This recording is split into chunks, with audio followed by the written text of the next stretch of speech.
சென்னையின் பல்வேறு பகுதிகளில் வெளுத்து வாங்கிய கோடை மழை. வெப்பம் தணிந்து இதமான சூழல் நிலவுவதால் மக்கள் மகிழ்ச்சி.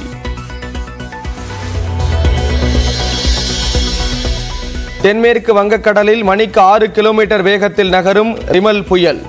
வங்கதேசம் மற்றும் மேற்கு வங்கத்தை ஒட்டிய கடற்கரை பகுதியில் இன்று நள்ளிரவு கரையை கடக்கக்கூடும் என கணிப்பு. சென்னை, எண்ணூர், கடலூர், நாகப்பட்டினம் உட்பட 9 துறைமுகங்களில் 2ஆம் எண் புயல் எச்சரிக்கை கூண்டு ஏற்றம். மத்திய வங்க கடல் பகுதிகளுக்கு மீனவர்கள் செல்ல வேண்டாம் என அறிவுறுத்தல்.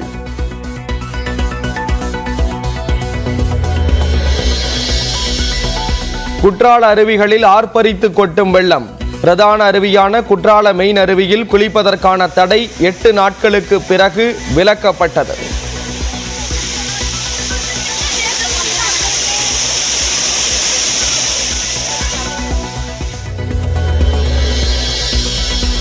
மக்களவை தேர்தலில் தென்னிந்தியாவை மட்டும் தனி இலக்காக கருதவில்லை என பிரதமர் மோடி கருத்து. ஊழல்வாதிகளிடம் இருக்கும் பணத்தை உரியவர்களிடம் ஒப்படைப்பேன் என்று நியூஸ் 18 தொலைக்காட்சிக்கு பிரத்யேக பேட்டி. मेरा फोकस पूरा हिंदुस्तान है. मैं टुकड़ों में नहीं सोचता और चुनाव के लिए मैं काम नहीं करता हूं. करप्शन के प्रति 0 टॉलरेंस, तो वो मेरा रहेगा ही. मैं ये पैसे उसको वापस लौटाऊंगा.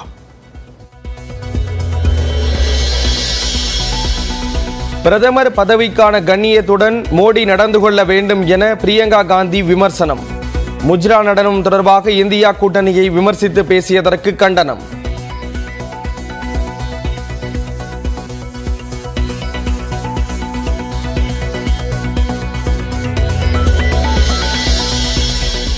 தெய்வ மகன் அல்ல, டெஸ்ட் டியூப் பேபி என பிரதமர் மோடியை விமர்சித்த நடிகர் பிரகாஷ் ராஜ். கலைஞன் அமைதியாக இருந்தால் சமூகம் கோடையாக மாறிவிடும் என கருத்து. 6ஆம் கட்ட மக்களவை தேர்தலில் 61.75% வாக்குகள் பதிவு. அதிகபட்சமாக மேற்கு வங்கத்தில் உள்ள 8 தொகுதிகளில் 80.06 விழுக்காடு வாக்குகள் பதிவானதாக தேர்தல் ஆணையம் அறிவிப்பு. பேருந்தில் டிக்கெட் எடுப்பது தொடர்பாக வாக்குவாதத்தில் ஈடுபட்ட காவலரும் நடத்துனரும் ஆறத் தழுவி டீ குடித்து சமாதானம்.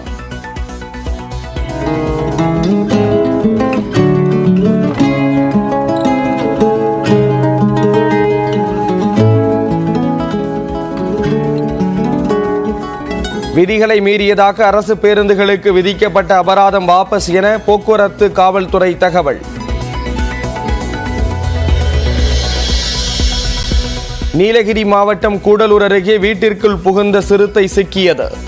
9 மணி நேர போராட்டத்திற்கு பிறகு மயக்க ஊசி செலுத்தி சிறுத்தையை பிடித்த வனத்துறை.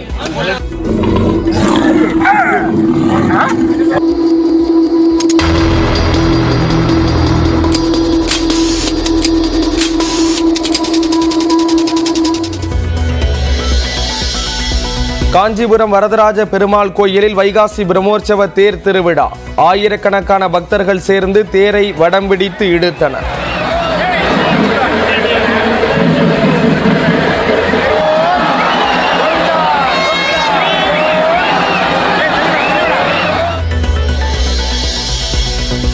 நெய்வேலியில் மதுபோதை ஆசாமியின் பைக் பறிமுதல் செய்யப்பட்ட நிலையில் அவர் சாலையில் சடலமாக கிடந்ததால் பரபரப்பு. உயிரிழப்பில் சந்தேகம் இருப்பதாக கூறி சாலையில் உடலை வைத்து பொதுமக்கள் போராட்டம். முக்கடல் சங்கமிக்கும் கன்னியாகுமரியில் நிலவும் இதமான சூழலை அனுபவிக்க குவிந்த சுற்றுலா பயணிகள்.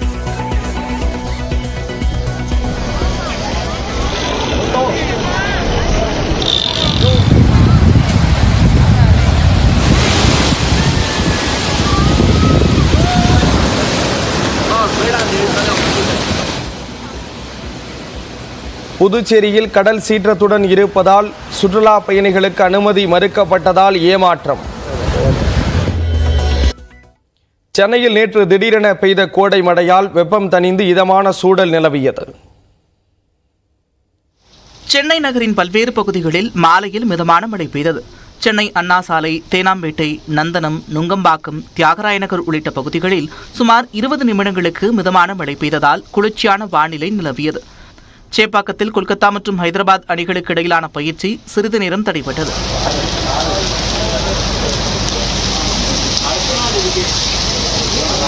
இதேபோல வடசென்னையின் பிரதான பகுதிகளான ராயபுரம், பழைய வண்ணாரப்பேட்டை, தண்டையார்பேட்டை, திருவொற்றியூரில் மிதமான மழைப்பொழிவு நிலவியது.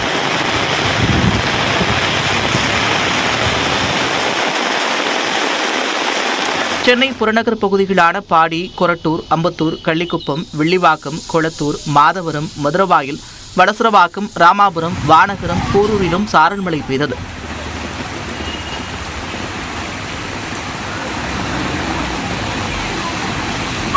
இதனிடையே காஞ்சிபுரம் மற்றும் சுற்றுவட்டார பகுதிகளான ஓரிக்கை, செவிலிமேடு, வாலாஜாபாத், வெள்ளைக்கேட் உள்ளிட்ட பல்வேறு இடங்களில் கனமழை பெய்தது.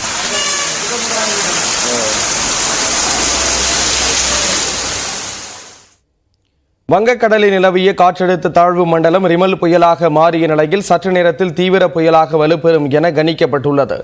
தென்மேற்கு வங்கக்கடலில் கடந்த 22ஆம் தேதி நிலவிய காற்றழுத்த தாழ்வு பகுதி வடகிழக்கு திசையில் நகர்ந்து காற்றழுத்த தாழ்வு மண்டலமாக வலுப்பெற்றது. இந்த நிலையில் நேற்று மாலை காற்றழுத்த தாழ்வு மண்டலம் ரிமல் புயலாக வலுவடைந்திருப்பதாக இந்திய வானிலை மையம் அறிவித்தது. இந்த புயலானது இன்னும் அதிகாலை தீவிர புயலாக மாறிய நிலையில் சற்று நேரத்தில் அதிதீவிர புயலாக மாறும் என கணிக்கப்பட்டுள்ளது. இன்று நள்ளிரவில் சாகர் தீவு மற்றும் கேபுபாரா இடையே வங்கதேசம் மற்றும் மேற்கு வங்கத்தை ஒட்டிய கடற்கரை பகுதியில் புயல் கரையை கடக்க அதிக வாய்ப்புள்ளதாக தெரிவிக்கப்பட்டுள்ளது.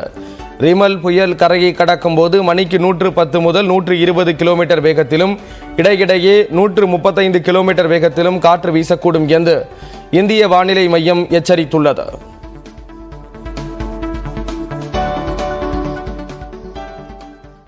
ஊழல்வாதிகளிடம் இருந்து பணத்தை பறித்து உரியவர்களிடம் ஒப்படைப்பேன் என்று பிரதமர் மோடி கூறியுள்ளார். நியூஸ் 18 குழும தொலைக்காட்சிக்கு பிரதமர் மோடி 4வது முறையாக பிரத்யேக பேட்டி அளித்துள்ளார். அதில் அவர் பேசியது என்ன, இந்த தொகுப்பில் பார்க்கலாம். நாடாளுமன்ற தேர்தல் களம் இறுதிக் கட்டத்தை எட்டியுள்ள நிலையில் நியூஸ் 18 குழுமத்திற்கு பிரதமர் மோடி 4வது முறையாக பேட்டியளித்தார். அப்போது பேசிய பிரதமர் மோடி, காங்கிரஸ், வலதுசாரி, குடும்ப ஆட்சி என பல மாடல்களை நாடு பார்த்து விட்டதாகவும், ஆனால் பாஜக மாடலைத்தான் மக்கள் தேர்வு செய்துள்ளதாகவும் பிரதமர் மோடி தெரிவித்துள்ளார். मैं कोई लोकप्रियता के लिए काम नहीं करता हूं और नहीं मेरे पास मेरी लोकप्रियता नापने का कोई मानदंड है, मेरे पास नहीं है. कांग्रेस का पतन बहुत कम समय में हुआ था जी. देश आजाद होने के बाद चौथा चुनाव आते आते कांग्रेस ध्वस्त हो चुकी थी. संयुक्त विधायक दल बना, लेकिन कांग्रेस ने इस देश में किसी पार्टी को खड़े ही नहीं होने दिया. उन्होंने खुद ने देश के लिए करने के बजाय विरोधी दलों को खत्म करने में अपनी शक्ति लगाई, इसलिए ऑल्टरनेट खड़ा नहीं हुआ. अदरवाइज 67 के चुनाव में ही देश उनको रिजेक्ट कर चुका था. இந்த முறை நடக்கும் மக்களவைத் தேர்தலில் தென்னிந்தியா மட்டும் தனது இலக்கு இல்லை என்று கூறியுள்ள பிரதமர் மோடி, ஒட்டுமொத்த தேசமும் தனது இலக்குதான் என்றார். मेरा फोकस पूरा हिंदुस्तान है. मैं टुकड़ों में नहीं सोचता और चुनाव के लिए मैं काम नहीं करता हूं. हम जीत करके इसलिए नहीं आए हैं कि अगली सरकार कैसे बनेगी. हम जीत करके इसलिए आए हैं कि आने वाले 5 साल में देश कैसा बनेगा. और इसलिए मेरी पूरी तपस्या या मेरा फोकस देश बने इसके लिए है. மத்தியில் 400 உறுப்பினர்களுடன் தீர்க்கமாக ஆட்சியை பாஜக அமைப்பது உறுதி என்று தெரிவித்துள்ள பிரதமர் மோடி, அந்தமான் நிக்கோபாரில் இந்த முறை பாஜக கண்டிப்பாக வெற்றி பெறும் என்றும் கூறினார். कौन नेता क्या बोलता है, क्यों बोलता है, इसका कोई महत्व मैं नहीं देख रहा हूं जी, क्योंकि जनता मन बना चुकी है अब. और इसलिए मुझे विश्वास है कि इस बार मजबूत सरकार, स्थिर सरकार, 400 पार वाली सरकार, निर्णायक सरकार, भविष्य की तरफ जाने वाली सरकार, ये मैं देख रहा हूं. कैंपेन है वो केमिस्ट्री है. ஊழல் செய்யவும் மாட்டேன், ஊழல் செய்ய விடவும் மாட்டேன் என்றும் கூறிய பிரதமர் மோடி, ஊழல்வாதிகளிடம் இருந்து பணத்தை பறித்து உரியவர்களிடம் ஒப்படைப்பேன் என்றும் தெரிவித்தார். जहां तक मैं खाता नहीं, खाने देता नहीं, उसको आज की जो मेरी वो देशी भाषा है, आप लोग जो इस दुनिया से हैं वहाँ कहते हैं करप्शन के प्रति जीरो टॉलरेंस, तो वो मेरा रहेगा ही।